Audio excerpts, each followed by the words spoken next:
What's happening, y'all? It's your boy Rico from Street Scores, and there's a lot to discuss today. We are exactly 1 week from the draft. Of course, I will be live streaming rounds 1 through 5. I will be live streaming round 1, of course, and every pick that we make throughout the draft, I will do review videos and film sessions for, if not all, at least most of those guys, so be on the lookout for all of that. But yeah, I will be live streaming round 1 on Thursday, rounds 2 and 3 on Friday, and then rounds 4 and 5 Saturday. May go further than that depending on what's going on. But it's complicated. Right now we don't have a 3rd round pick and we don't have a 5th round pick, so it's a little weird. I also have so much content to come up with. I'm still working on my most realistic mock draft based on what I think will happen versus all of the mock drafts I've done for what I want to happen in different scenarios, like trading back and things like that. I have a bunch of film sessions to come out with for all of my channel members, all of my exclusive raw and edited film sessions, so be on the lookout for all of those. I mean, I have so many video ideas I got to get out up into the drafts, because I have a draft strategy video as well. All of the clues as to what we may do in the draft as far as certain positions, certain rounds, all of that type of stuff. So I may end up coming out with a video every day all the way up until the draft and all the way through the draft as well, because again, I'm gonna be doing film sessions and review picks and all of that type of stuff and all kinds of live streams. I will be doing a live stream this weekend as well, so we can catch up on everything draft wise. May do some mock drafts as well, and I'll probably also open up the phone lines for y'all to call in so we can just talk about whatever as far as the draft goes. We can take a look at some prospects that some of y'all may know that I may not even know about and things like that. But today we're talking about Washington's big board. Was it leaked? You know, Kevin Sheehan on his radio show, through reports, said he's 95% sure that one of these 5 players, and we're going to talk about those 5 players soon, will be drafted with that 11th overall pick. And unless, you know, all 5 of those guys are gone before the 11th pick, then maybe we trade down. Otherwise, they're going to take one of those guys right there. Again, he said he's 95% sure, and he cross-referenced with Keim, and both of those guys are not the type of guys that try to be first for anything as far as reporting goes. They try to be the most accurate, try to be right as much as they can be. So I'm definitely feeling like some of the sources, some of the news coming from those two are pretty accurate. So we're going to take a look at that at least top 5 big board. Also, we got to take a look at Chase Young and Logan Thomas recovery so far, updates as far as that goes. Of course, the Garrett Wilson visit, Terry McLaurin participating in practices according to Logan Thomas, and a lot more. There's a lot to discuss today. This is a big Rico report filled with all kinds of random things. Like, I even have the list of all of the draft eligible players that will be there the first night of the draft on Thursday. So I'm gonna give y'all that list as well, just in case if that's information you may want to know. Like I always say, a lot of my videos is just information that I was curious about, and I figured why not include it in my video so that y'all don't have to do any deep diving research to get this information. Might as well present it to y'all on my channel. Why not? I'm getting the information anyway because I'm just curious naturally about a lot of this stuff. Why not put it out there for all of y'all to know as well?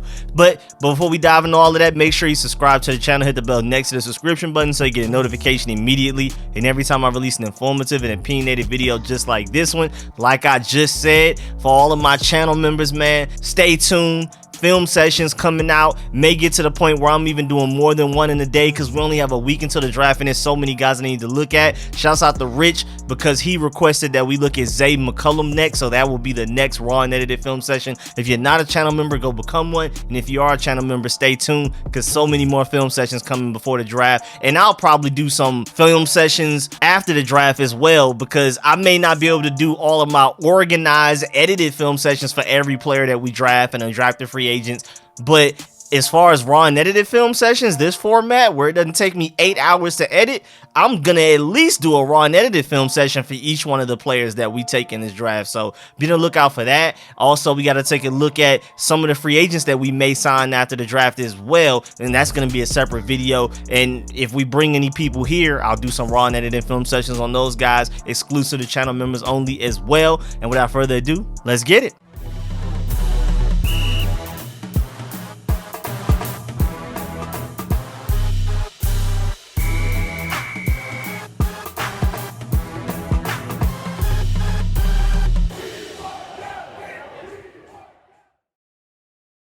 All right, so first of all, let's start with the top 5 big board. Kevin Sheehan on his radio show basically said that he's 95% sure that when Washington picks at 11, it will be one of these 5 players. He would be highly shocked if it's not one of these 5. You have Kyle Hamilton, the safety from Notre Dame, basically the better Landon Collins to replace him. And I honestly feel like if we don't end up getting Kyle Hamilton, we'll probably just bring back Landon Collins after we cut him on a cheaper deal. Probably something like that if he wants to come back. Then wide receiver Drake London from USC, basically better Michael Pittman. And Carson Wentz loved throwing to Michael Pittman for the Colts last year. So, I mean, that just makes all of the sense in the world. Again, just basically a higher ceiling Michael Pittman. Then you have wide receiver Jameson Williams from Alabama, ex-Ohio State. To me, the best Ohio State receiver in this draft. And I'm really happy to hear that because I haven't really heard us connected to Jameson Williams. I haven't seen us visit him or anything, bring him in for a private workout, nothing. So I'm really happy to hear his name come up by Kevin Sheehan, man, because that's my wide receiver 1, period. Then, of course, you also have Chris Olave and Garrett Wilson. Again, I don't love either of those two enough to take them at 11, but it is what it is. If we do, I just hope we kill the rest of the draft to make me happy. But yeah, I mean, to me right now, my ideal draft is Kyle Hamilton in the 1st and George Pickens in the 2nd. I've been saying that for a long time, and then it was just crazy that Mel Kiper basically came out and mocked that to us right afterwards. So that had me excited because then maybe that is realistic. I've been saying Kyle Hamilton and George Pickens for a long time, even before the Mel Kiper mock. So when he came out with that mock draft, I mean, I was just ear to ear smiling, man. I was like, please make that happen. But also some notes that Kevin Sheehan also spoke about around those top 5 players on the big board. He, of course, said that Drake London is their number 1 receiver. Chris Olave would be 2nd. And then they also like Jamison Williams. And that board I just gave y'all with the 5 players was in no specific order. I think Kevin Sheehan basically said that would be his order. So it's basically take it as these set of 5 players will more than likely be the pick at 11. One of these guys. And then Kevin Sheehan put them in order of how he wants them, and that's pretty much my order too. Out of the 5, Kyle Hamilton's number 1, Jameson Williams number 2, Drake London number 3, and then I guess Garrett Wilson number 4, Chris Olave number 5 for me. He also said that, you know, as far as Drake London goes, Cam Sims does not stop them from drafting Drake London. It's just plain and simple, and I'm glad they feel that way. Again, Carson Wentz loved throwing to Michael Pittman. He loves throwing to big receivers in general. I mean, he threw to Alshon Jeffrey, loved that. Loved throwing the tight ends. So Cam Sims like him, and I definitely feel like he deserves more chances, more targets. But if you like Drake London, go get him, because, I mean, he does have the potential to be a Mike Evans. I think his lack of separation is overblown a little bit, but we'll see. Again, I'm not super in love with Drake London like I am Jameson Williams, George Pickens, and the potential of a Treylon Burks, but I'm definitely down to go get Drake London. I prefer personally Drake London over the 2 Ohio State guys. I mean, I can maybe see an argument for Garrett Wilson, but I'm not as high on the Chris Olave as a lot of other people are. I think he has a very high floor, but I'm just not too excited about him as a prospect, again, me personally. And then also, they like De'Ami Brown to the point that if a receiver that they really like isn't there at 11, they're not going to force it. They will possibly trade back or take another position rather than forcing it there. If one of those guys that they really like isn't there, they believe in De'Ami Brown. They feel like Taylor Heineke was a lot of the reason why De'Ami Brown was not able to do what he does, and they feel like he'll be able to shine with Carson Wentz throwing him the ball, especially deep down the field, which is right now, that's what he's best at. That's really the only thing he's good at, is getting open deep down the field. He needs to improve his route running, learn how to gain separation underneath as well, but as of right now, he's only a deep ball threat at most, and Carson Wentz is far better suited to get him the ball than Taylor Heineke ever was last year. So I can see the logic in that.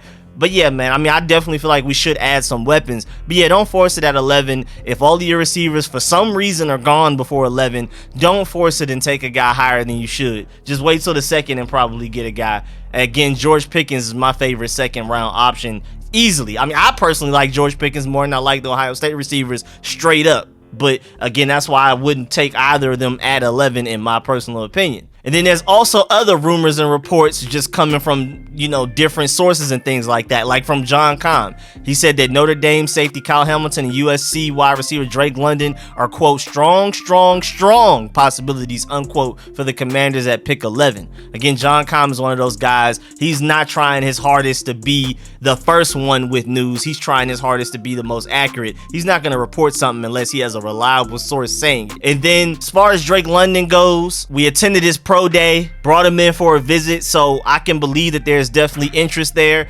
And they feel like London is a high character guy that also blocks, and you know, Rivera loves his receivers that can block. That's pretty much how Terry McLaurin got here. The fact that he was willing to be a gunner and willing to block, and then everything else was just extra. He turned into a number one receiver. But we drafted Terry McLaurin in the 3rd round because we were like, hey, this guy can block. This guy's willing to be a gunner. He's willing to do everything he needs to. Drake London has that as well. I mean, of course, not the gunner part, but he is a blocking receiver. So is George Pickens. It would definitely surprise me if they're not at least having George Pickens on their radar because of that blocking ability and aggression from George Pickens. Also, apparently Drake London may have some military background in his family or something. I don't know. Haven't really looked into it, but hey, I wouldn't be surprised, and that's funny because, you know, if there's any player with a military background, Ron Rivera is smiling cheek to cheek, ear to ear, trying to get that guy, man. Also, just to speak on Kyle Hamilton a little bit, again, do not overblow that 40 time. I mean, of course, he ran a 4.57, but if you really look at it from the front angle, he was running zigzag, diagonally at times. So I think he would have put up a way better time if he ran in a straight line. He runs in a straight line on film. I don't know what he did in that 40 time. I guess if he was a track guy,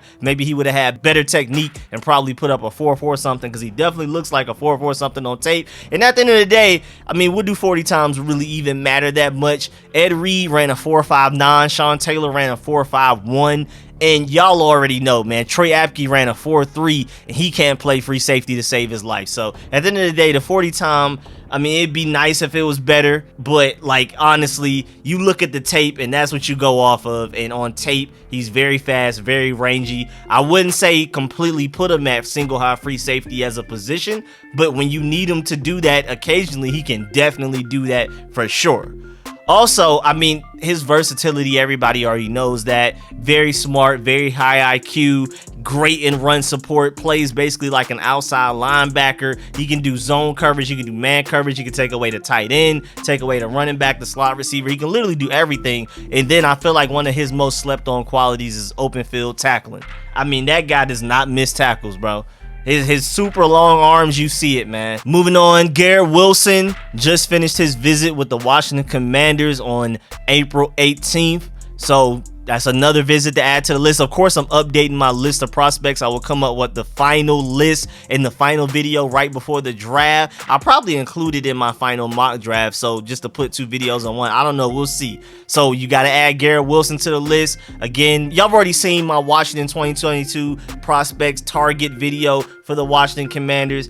You've already seen me constantly updating the list. So I'll come out with another video like that before the draft hits next week. And again, Garrett Wilson, I mean, I definitely like him more than Chris Olave. Don't love him as much as a lot of people do, but like I said, it's not like I hate Chris Olave and Garrett Wilson. If we take them at 11, I'm not upset. I just feel like we could have done better value-wise. You could just get George Pickens in the second. And again, I like George Pickens more than those guys straight up, even if we were to take either one of them with the same exact pick in the draft. But Garrett Wilson does have a pretty high ceiling that I can get behind, slightly more than a Chris Olave. But my main thing is I just feel like we already have a bunch of 6 foot, maybe you can kind of say 6'1" guys, route running, explosive, really fast. And at the end of the day, I think Garrett Wilson and Chris Olave will be really good, but will they even be Terry McLaurin? And so I feel like, me personally, I prefer to go with a guy with a different type of playmaking ability, a different type of game, a different, you know, a mold of a receiver. We already have, again, De'Ami Brown, Curtis Samuel, Terry McLaurin,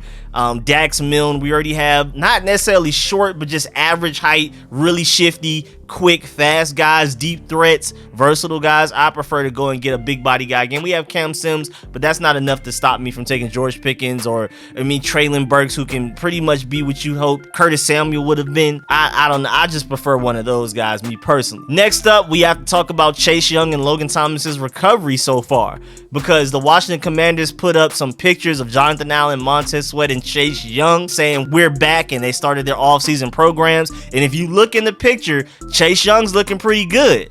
First of all, he doesn't have a leg brace on, so that's a huge step forward. I definitely thought he would have had a leg brace on still. So that it looks good. Even the drill he's doing in the picture looks like he's not worried about his ACL at all. So I'm definitely expecting him to be ready by training camp for sure, maybe even before that. And then there was a report that Logan Thomas is at the jogging stage of his ACL recovery, hoping for a week 1 return. So I doubt he returns by training camp. I'm not very optimistic that he will, but I do hope that he does. I don't think it's impossible. So right now we're focusing on week 1, and if he gets better before that, that would be really nice. But just to update y'all, he's at the jogging stage. So I wanted to give y'all those updates on both of those guys. The Chase Young one is coming from a picture. The Logan Thomas one is literally coming from a report. And then speaking of guys participating in off-season programs, Terry McLaurin has reportedly been a full participant in the off-season program so far. So while you got Deebo Samuel basically being like, trade me, already requesting a trade, and AJ Brown and DK Metcalf looking like, man, y'all better pay me or I may not even show up to a single off-season activity, it's been reported that, quote, Terry McLaurin literally doing everything everybody else is doing, unquote, at the Commanders workouts, Logan Thomas confirmed. So that makes me really happy. At the end of the day, we still got to pay him. We still got to get the deal done. But out of all of the guys, Terry McLaurin, AJ Brown, DK Metcalf, and Deebo Samuel, Terry McLaurin definitely, as far as the team that they're on, has the brightest and best chance to get signed long term. And Deebo Samuel definitely has the worst, and DK Metcalf and AJ Brown are somewhere in the middle. Again, that's good news for us, but at the end of the day, you still got to get it done. Moving on, also, William Jackson III has changed his number to number 3. And our franchise kicker, Joey Sly, has changed his number to number 6. So, again, very random news, but I felt like that should be updated so people would know. So when we get to like off-season workouts and you're like, where's William Jackson at? He's number 3 now. Joey Sly is number 6. Also, very random news, but very great news. The Washington Commanders created a Doug Williams Diversity Coaching Fellowship. So that's a great move. That's just one of the many benefits of having so many minorities, and not even just racially, but gender-wise as well, in the front office and the coaching staff and all kinds of stuff. You get things like that. So, we're just being a very progressive franchise, breaking down barriers and doing a lot of good things. Dan Snyder bringing everything down on one side, and we haven't been doing a lot of winning on the field, but Jason Wright and those guys are doing everything that they can, and I appreciate Doug Williams and whoever supported this, allowing Doug Williams to do this type of thing, because that's huge, man. This can lead to a lot of positivity and great things in the future. And then lastly, in very random news, Apple has officially acquired NFL Sunday Ticket from Directv. So for those of y'all like me that love Sunday Ticket to watch games live and watch multiple of them at the same time legally, now Sunday Ticket will be a part of Apple. So that's great news. Hopefully it flows smoother and it's just a better overall experience, because Directv is horrible. So we'll see how that goes. I watch everything on my computer anyway, and I hope they change the whole user interface and everything, make it more friendly, all of that type of stuff. And then lastly, 21 players will attend the NFL draft. Of course, there's going to be 32 picks in the first round, so that's really interesting that it's only going to be 21 attending. But of course, you have Ahmad Sauce Gardner from Cincinnati, the corner there. Aiden Hutchinson, projected to be the number 1 overall pick. You have Charles Cross, the offensive lineman. Chris Olave, the receiver. Devin Lloyd, the linebacker. Georgia defensive lineman Devontae Wyatt. Alabama offensive lineman Evan Neal. Ohio State wide receiver Garrett Wilson. I think both of those guys will go in the first, and I think, they're worthy of going to the first. I just personally don't love them. Again, just to expound upon that. And then you have defensive end from Purdue, George Kalafidis. Then you have offensive lineman Keim Kevin from NC State. And I think he's arguably the best offensive lineman prospect in his draft. Then you have defensive end from Florida State, Jermaine Johnson, Georgia transfer. That was another guy that should have been on our defensive line this year, but he transferred to Florida State. Just imagine how much even nastier our defensive line would have been. But then again, I'm happy that some of the guys behind him, like my boy Jaylen Carter, who's about to be a star next year. If you haven't heard of him, you're going to hear of him this next season. I'm glad guys like that got to be in the rotation more with Jermaine Johnson out of the way. And then you also, of course, have Georgia defensive lineman Jordan Davis, so it's very Georgia heavy, especially with my linebacker Nakobe Dean. He's going to be there as well. Then you have defensive end Kayvon Thibodeau. You have Notre Dame defensive back Kyle Hamilton, Liberty quarterback Malik Willis, my favorite prospect in the draft. I'm rooting for you no matter what team you go to. I'm rooting for you and watching every game. I'm going to want you to win every game unless you're playing the Washington Commanders, but when we play you, hope you go for 3 touchdowns and 400 yards, but we just ultimately beat you at the end of the day. And for Malik Willis, because I've already accepted we're just not going to get him, I hope he goes to the Steelers or the Saints. I feel like the Steelers are his best option. I really don't want him to go to Detroit or the Seahawks or the Panthers, end up in a bad situation with everything around him so terrible, and then people are going to talk about, yeah, I knew it, he was a bust, he was never going to work out, when the situation around him is terrible. So please, Malik Willis, if you're not going to go to the Washington Commanders, which I highly doubt will happen, please, Mike Tomlin, go and get my boy and do right by him, man. Get him right. And then you have Kyler Gordon, the cornerback from Washington. You have Zion Johnson, the offensive lineman from Boston College. Wide receiver Jamison Williams from Alabama. Wide receiver Drake London from USC. And quarterback Matt Corral from Ole Miss. And Matt Corral must have heard something, because, I mean, I like Matt Corral, but I've been hearing that maybe he'll end up going in the second round, and it's not very likely that he goes into the first. So maybe he's heard something, because the fact that Kenny Pickett isn't going, has Kenny Pickett heard something about the fact that he may not get drafted in the first? We'll see, man. That's really interesting. But that's the end of this video. Please get in the comment section, let me know how you feel about everything discussed in this video. I'm about to edit this video while watching my Timberwolves beat the Grizzlies real quick, you know what I'm saying? My boy Ant, you feel me? So again, I have so much content coming out for y'all this next week, leading up and all the way through the draft. All kinds of live streams. I'm doing a live stream this weekend as well, but of course I'm live streaming during the draft, rounds 1 through 5, Thursday through Saturday, so pull up for those. And of course I'm doing videos on every player we pick. I'm coming out with daily videos basically up until the draft as well, because there's so much I have to talk about, so much content to get out to y'all. And of course the film sessions for all of my channel members, all the exclusive ones that only y'all get. If you're not a channel member, go become one. And of course, speaking of channel members, shouts out to all of my sponsors, especially my Pro Bowl sponsors, whose name you see scrolling on the screen right now, man. I really appreciate y'all. I'll catch y'all later. I'm out.